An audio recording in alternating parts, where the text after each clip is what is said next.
At sa puntong ito, kumustahin po natin ang probinsya ng La Union. Live mula sa San Fernando City, nasa frontline na balitang yan si Gary De Leon. Gary, kumusta kayo dyan?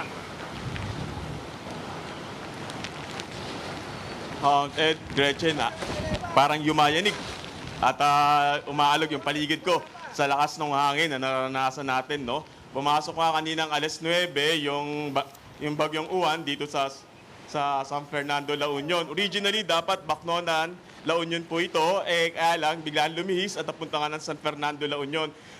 Signal number 4 pero ang dating sa amin, maigit pa sa signal number 5 kasi sobrang lakas ng hangin, maingay, yumayanig ang paligid, sumasayaw mga puno at halos lahat dito ay nakita ko ay nagagalaw ng lakas ng hangin na may kasama ring buhos ng ulan. Ano? At yung mga kababayan nga natin sa inikutan natin dito sa La Union ay maaga naman silang nag-evacuate, nag-force evacuation ng mga residente nila, lalo na yung mga nasa coastal barangay. Kaya karamihan ng mga kababayan natin bago pa man dumating to si Bagyong Uwan ay nasa mga evacuation center na at naggustulang ghost town nga itong lugar na to.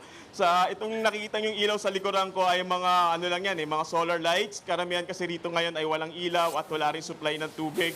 Simula nga nang dumating kaninang alas 9 itong Bagyong Uwan, ganito na yung sitwasyon dito sa buong La Union. Ano? Malakas na hangin, malakas na ulan, at yung lakas ng hangin ay talagang sobrang malakas at kayang tangayin yung mga tao. At karamihan nga naman nakita rito na dating dumadaan sa kalsada, halos wala na, malinis na at ang halos lahat ay nagtago na. Maging yung hotel nga namin ay nabaha na at pinasok na rin ng tubig dahil nga sa lakas ng ulan. Gretchen, Gary, pihit ka naman ng konti. Pihit mo yung camera ng konti. Bigyan mo kami ng, itsura ng lugar sa paligid ninyo. Sumama ka na. Magkwento-kwento ka habang nagpipihit-pihit kayo. May dumadaan sa likod ko. May kotse pa rin, oh. sa ngayon nakita mo, sa ngayon makikita ninyo itong lugar, kung nakikita niyo yung puno, halos sumayaw na, dumapa na yung puno sa lakas ng hangin. At makita namin nyo, ganyan ka-pwersa yan eh. Pag lumalabas ako ng konti dito sa parang depensa ko, ganyan kalakas siya, kaya walang mga tao sa paligid, naglabasan sila, nagsipasukan sila lahat sa mga hotel, sa mga bahay, sarado lahat ng establishment.